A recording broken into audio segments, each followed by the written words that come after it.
इस नए एक्सप्लेनर में सभी का स्वागत है। आज हम एक बहुत ही दिलचस्प और गहरे टॉपिक पर बात करने वाले हैं।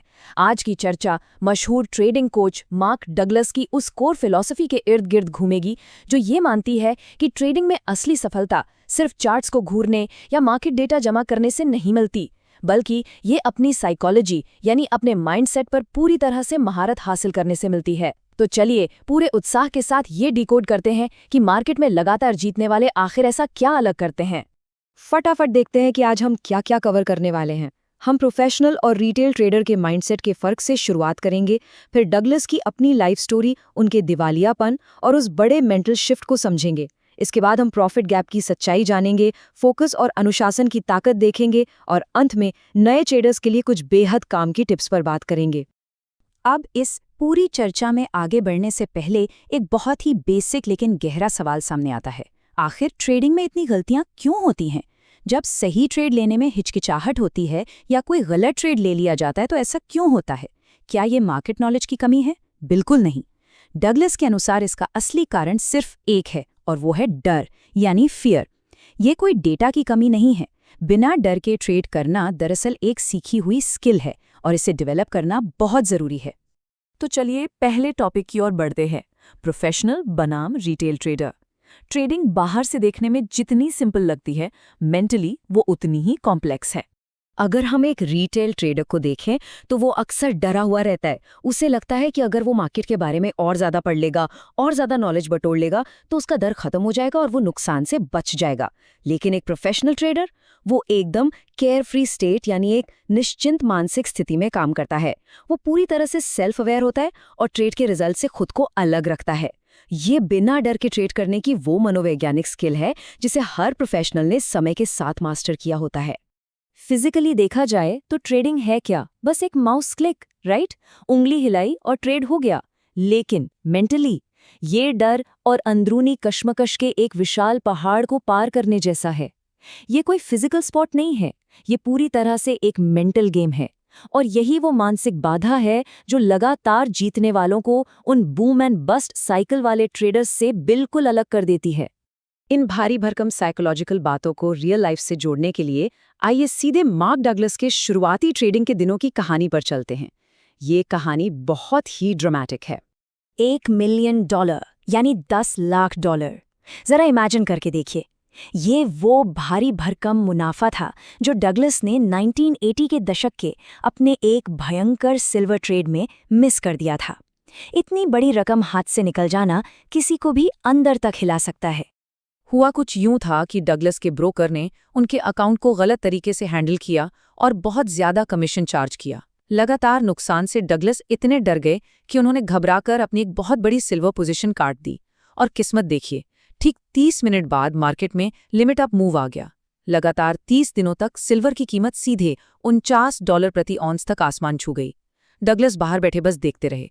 वो दर्द और वो फ्रस्ट्रेशन इतना ज्यादा था कि उन्हें लिटरली उल्टी जैसा महसूस हो रहा था, क्योंकि वो चाहकर भी दोबारा एंटर नहीं कर पा रहे थे। इस भयानक अनुभव के बाद उनकी कहानी अपने सबसे डार्क फेज में पहुंचती है। अत्यधिक खर्च और ट्रेडिंग के लगातार नुकसानों ने उन्हें पूरी तरह से दिवालिया होने की कगार पर ला खड़ा किया। 1978 में शुरू हुए इस सफर में सब कुछ था। 80 के दशक की शुरुआत में वो दर्दनाक सिल्वर ट्रेड, और फिर शिकागो में एक महंगा अपार्टमेंट और पोर्श कार जैसी लाइफस्टाइल के चलते 80 के दशक के मध्य तक बैंकरप्सी यानी दिवालियापन। सब कुछ खत्म, लेकिन बिल्कुल बॉटम पर हिट करना ही एक बहुत बड़े बदलाव की वजह बना। 80 के दशक के अंत तक उन्हें एक गहरा मेंटल शिफ्ट महसूस हुआ और वो एक केयरफ्री ट्रेडिंग कोच बनकर उभरे। डगलस का सबसे बड़ा डर क्या था? सब कुछ खो देना, दिवालिया हो जाना। जब वो असल में हो गया और उन्होंने देखा कि वो अभी भी जिंदा हैं, स्वस्थ हैं, तो अचानक से वो डर बिल्कुल गायब हो गया। इस निडरता ने उन्हें एक केयरफ्री स्टेट ऑफ माइंड दी। अब वो मार्केट पैटर्न्स को एकदम साफ साफ देख पा रहे थे, क्योंकि नुकसान होने का कोई इमोशनल प्रेशर अब बचा ही नहीं था। इस पर्सनल स्टोरी से निकलकर अब हम उस मेन कॉन्सेप्ट पर आते हैं जो लगभग हर नए ट्रेडर को फंसाता है, द प्रॉफिट गैप। तो ये प्रॉफिट गैप आखिर है क्या? आसान भाषा में कहें तो किसी ट्रेडिंग स्ट्रेटेजी में जो पैसा कमाने का पोटेंशियल होता है और असल में ट्रेडर के बैंक अकाउंट में जो प्रॉफिट आता है, उसके बीच के अंतर को प्रॉफिट गैप कहते हैं। नए ट्रेडर्स को अक्सर लगता है कि मार्केट के बारे में और ज्यादा पढ़ाई करके और ज्यादा एनालिसिस करके वो इस गैप को भर लेंगे।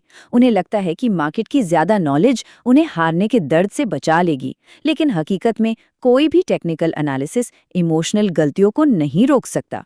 इस गैप को भरने का सिर्फ एक ही तरीका है, अपने खुद के माइंडसेट को एनालाइज करना और उसे सुधारना। चलिए अब फोकस और अनुशासन की एक रियल लाइफ स्टोरी देखते हैं। डगलस की कोचिंग का एक ऐसा उदाहरण जो डिसिप्लिन की असली ताकत दिखाता है। सिर्फ 1 घंटा। बिल्कुल सही सुना आपने। डगलस ने एक बेहद सफल बॉन्ड ट्रेडर को कोचिंग दी थी, जो लाखों डॉलर के अकाउंट संभालता था।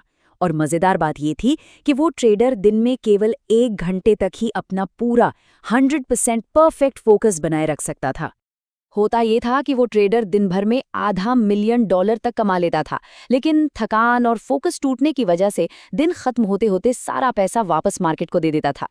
डगलस ने उससे कहा कि वो अपना स्क्रीन टाइम सिर्फ उसी 1 घंटे तक लिमिट रखे जब उसका फोकस पीक पर होता है।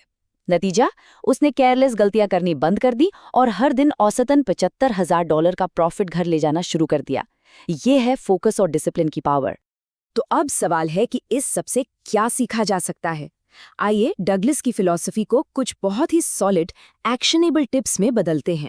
ये 5 बातें हमेशा याद रखने वाली हैं। पहला, अपने डर को पहचानना। अगर ट्रेड लेने में हिचकिचाहट है तो ये डेटा की कमी नहीं बल्कि दिमाग की रुकावट है। दूसरा, अंतहीन चार्ट्स देखने के बजाय अपनी साइकोलॉजी को मजबूत करना। तीसरा, ये मान लेना कि हर स्ट्रैटेजी में नुकसान होता है, स्टॉप लॉस हिट होना एकदम नॉर्मल है। चौथा, अपने पीक फोकस को बचाने के लिए स्क्रीन टाइम को फिक्स रखना। और पांचवां, एक केयर फ्री स्टेट अपनाना जहां ट्रेड के रिजल्ट से कोई इमोशनल अटैचमेंट न हो। और अंत में इस पूरी चर्चा को इस एक गहरे सवाल के साथ खत्म करते हैं। जब कोई ट्रेडर स्क्रीन के सामने बैठता है और चार्ट्स को एनालाइज कर रहा होता है, तो क्या वो वास्तव में मार्केट का एनालिसिस कर रहा है या फिर जाने अनजाने में सिर्फ अपने डर को एनालाइज कर रहा है? ये एक ऐसा सवाल है जो ट्रेडिंग के पूरे नजरिए को बदल सकता है। इस एक्सप्लेनर के साथ जुड़ने के लिए बहुत बहुत शुक्रिया। उम्मीद है ये चर्चा काफी इंसाइटफुल रही होगी।